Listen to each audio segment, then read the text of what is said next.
Hey guys, I'm gonna be making dinner here pretty soon, or at least gotta start prepping stuff for it. Um, I've been wanting to make a quinoa lentil loaf. I found a recipe a month or two ago. Well, guess what? I can't find where I put the recipe, and I've been searching for 2 days and I cannot find which recipe it was. So, I decided to try a quinoa lentil burger. Keep getting my hand in the way. This is the site that I found it on. I'm going to try this quinoa lentil and mushroom burger. The picture of it looks super, super tasty.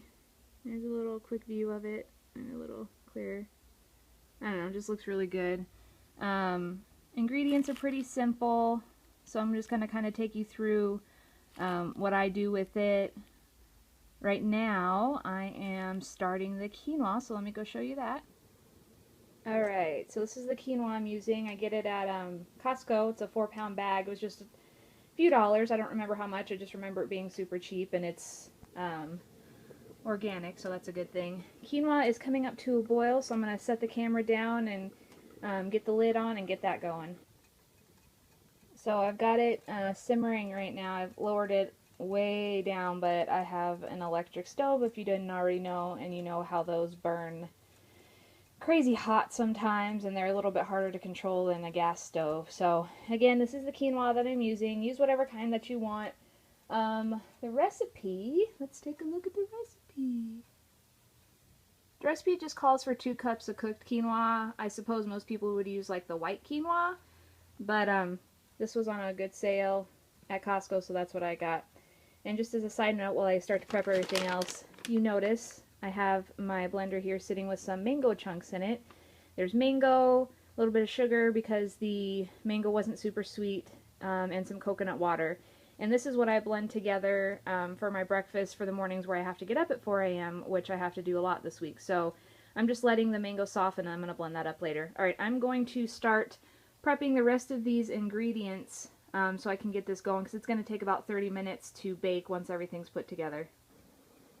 Alrighty, we're going to just go over the ingredients real quick. I'm going to read off what it calls for and just kind of show you a picture of everything that I'm using.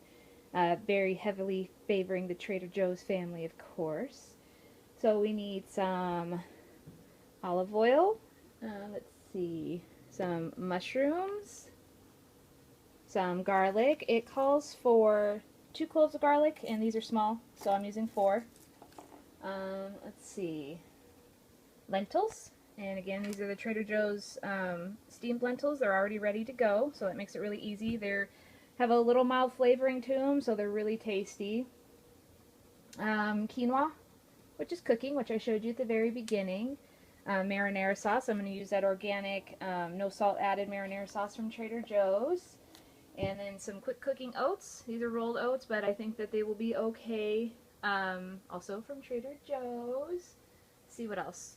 Some smoked paprika, some sort of grill seasoning, use your favorite. Let's see. It says use an all-purpose seasoning blend, a salt-free, or no, 2 teaspoons of all-purpose salt seasoning blend, such as Frontier or Mrs. Dash. So I will either use 21 Seasoning Salute for a little less salt, or sorry, hope I'm not making a weird angle. Or I might use some seasoned salt here. Yeah, I don't know. And then it says freshly ground salt and pepper to taste. I don't see why it would need any more pepper if we're already using a steak seasoning, so I'm just going to keep the salt out in case I need it. So again, this is everything you're going to need. I didn't mention the onions, but the onions as well.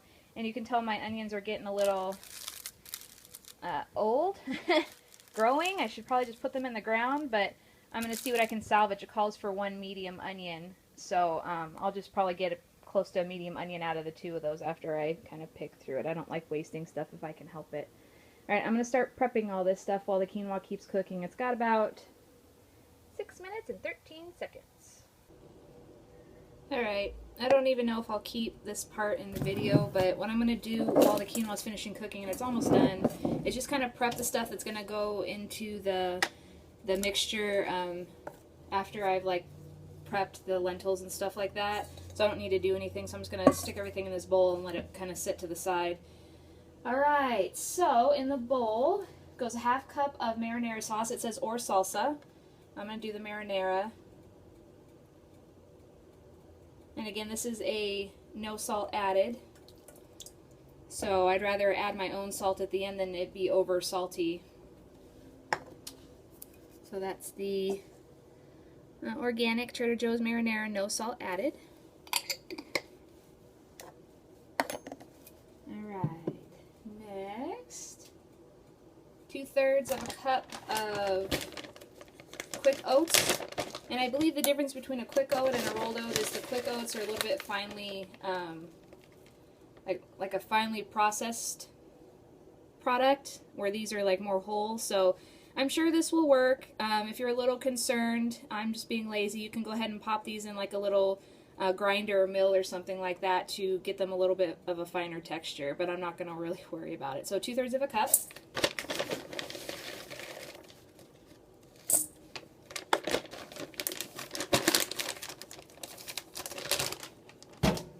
Alright, we got a teaspoon of smoked paprika. Let me go ahead and get the lid off of this. Smoked paprika. And my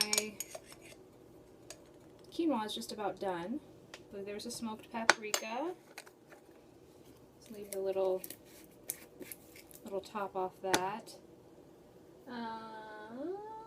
Some grill seasoning. We're going to do 2 teaspoons of grill seasoning. I can get the lid off. That'll work better. Oh, there's my timer. Quinoa looks about ready, so I'm not going to check it just now. I'm just going to turn the heat off, and I'll check it in a second. So 2 teaspoons of a grill seasoning. And I would think if you don't want to add like salt and pepper, you could add just a little bit more of this. So I'm going to keep this out and handy and probably season it more with that if I want it, because grill seasonings have like a lot of flavor to them. And then 2 teaspoons of an all-purpose blend. I'm going to go ahead and do the Trader Joe's 21 seasoning salute one, because it's one of my favorite seasonings. It has no salt in it, which is another reason, so that way again I can add the salt that I want. So this is 2 teaspoons, and the 21 seasoning salute, obviously by the name, has a lot of different seasonings in it. Oh, I'm sorry, you know what, the 21 seasoning salute, hold on, let me see. Yeah, no salt, just kidding, no salt. So yeah, 2 teaspoons of that. And it's got really good flavor, and it's not too spicy. Like some of the all-purpose seasoning blends like this that have no salt in them are a little on the spicy side. So I think that's why I like this one so much, even though it's such a small container. I'd rather just have to keep buying it. So that's a Trader Joe's 21 seasoning salute. Alright, so there's everything in the bowl. Exciting. I'm going to mix this together. I'm going to check my quinoa, and then when I come back, I'll probably be sauteing some vegetables. Alright, I'm prepping the garlic. I'm pretty sure I've shown you how I prep my garlic before. I do one of 2 ways. I either use this microplane, and I just peel it off, and then I just rub it against it, and then just tap it into the pan, and you have perfectly like minced garlic. And then there's some days where I don't want to get that and clean it, so I want to crush these and then mince these. So what I do is I take something very heavy, like my olive oil bottle here, and I smash the bejesus out of it. And then you can just kind of peel the skin off fairly easily. There we go. And then I'll just chop that up with a little knife. So just another tip. One more garlicky tip is if you don't want your hands and fingers to smell like garlic for the next week after you've done all your garlic chopping, just take your hands and a stainless steel spoon, and while the water is running, wash your hands over the stainless steel spoon, and for some reason that helps take out the garlic smell in your hands. They also sell those expensive stainless steel soap-shaped bars for this. Why pay 20 bucks or 40 bucks, I don't know however much they cost, when you can just use one of your spoons at home, and works every time for me. Alright, the onions are cooking. I'm going to prep the garlic, and chop up the mushrooms, and then we will add those to the pan, saute those up, and then I will work on the rest of the mixture.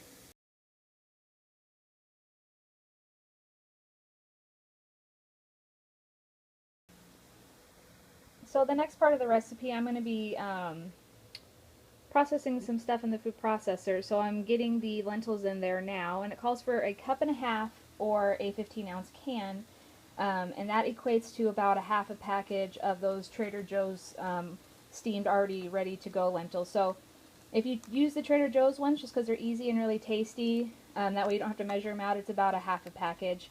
And then I'm going to add the mushroom, garlic, and onion mixture to that. Okay, so I have the lentils and the mushroom, garlic, onion mixture in the food processor. And I am going to pulse that until it's finely chopped, but not pureed like the recipe calls for. And then what you may want to do a little bit through the process is scrape down the sides a little bit in case you've got some big chunkies up there. But this actually looks pretty good to me. You can kind of, let me get a spoonful. It'll come out. There you can see the texture of it. Pretty fine texture, but it's not pureed together. So this is going to get added to the bowl with those oats, and then I'm going to add the quinoa, and we're going to mush everything together. Alright.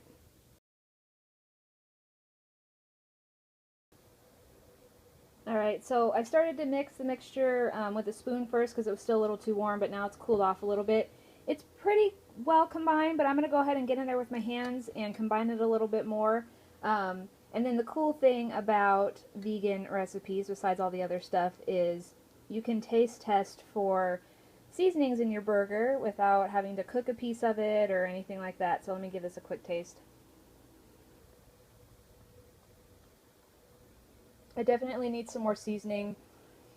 Everything that the recipe called for to put in, you might want to double. So I'm going to go ahead and re-season this, mix it up, and then I'm going to start to form the patties.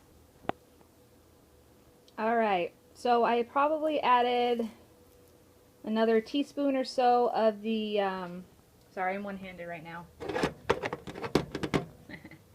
Probably another teaspoon or so of the 21 seasoning salute from Trader Joe's, and then another, probably close to a tablespoon of the steak seasoning. And then I tasted it a couple times, and it tastes really good now. And then obviously you can add more flavor if you want. I don't want to clean my hand to show you all this, so I have the oven preheating to 425, and then it says line a baking sheet with parchment paper, but I like to use my Silpat. It's reusable, so nothing will stick to it. So what I'm going to do, let me go ahead and get set up again. Alright, so what the instructions say is to use a rounded half cup measure, or it says to use a round measuring cup, I think, because it gives you the shape. But I'm just going to use my little measuring cup here because I don't feel like getting the round one dirty. Put about a half cup or so of the mixture in there, just so you get an idea, so you kind of get a more uniform burger patty. And then, since it's actually kind of a nice round shape, I think what I'm going to do, because this is kind of a wet mixture, is I'm going to go ahead and flatten it out a tiny bit. But I'm going to probably put this on the actual baking pan and then flatten it out a little bit more. It's a little on the thick side right now. Hope you can see that. So I want to flatten it to about, I don't know, half of that, or maybe just a tiny bit higher. That way it'll cook through. So I'm going to transfer this. And then don't mind my... I don't really have a flat surface to work on. As you guys know, my kitchen is on the small side, so I just kind of do what I can and work on top of the stove and pots and pans and do whatever I can. I'm going to say that this patty is probably about a ½ inch thick, give or take. So I'm going to make them all about that size. I know you can't see it from here. My hands are both super messy. So I'm going to go ahead and get the rest of these put on the pan, get my hands clean, get them in the oven, and then I will show you what it looks like before I put it in the oven. And alright, this is how much mixture I have left. And so it made these 6 nice, big, thick patties. Let me kind of give you the side view to show you that they're pretty thick. There's my finger. It's good size. There's the palm of my hand. Let's show you. So those are some good sized patties. So I'm going to pop these in the oven The directions say to bake for 15 minutes. Carefully flip and then bake another 10 to 15 minutes until golden brown and firm. So I'm really hoping that these hold together and don't break apart, but we will see how that goes, and I'll be back in a few minutes. While we're waiting for the burgers to cook, I'm going to blend up my breakfast for tomorrow, which is the mango smoothie. Here we go. Now, let's clean up.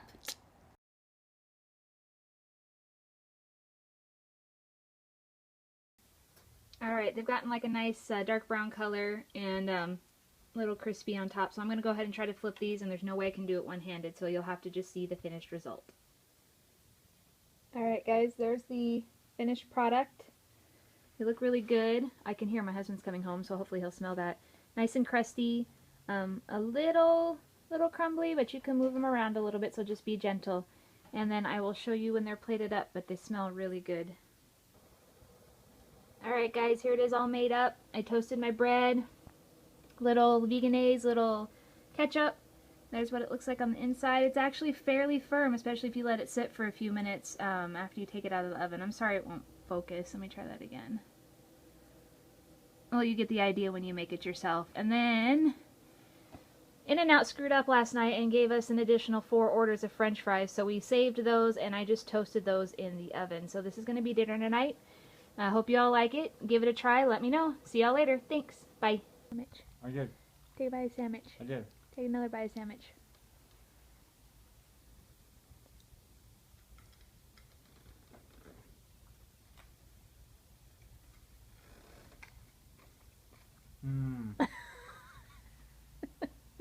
In my ass. Do you actually like it? That's good. Kinda good? Really good? It's kind of good. What is it missing? I don't know. What's it missing? I don't know. It's good.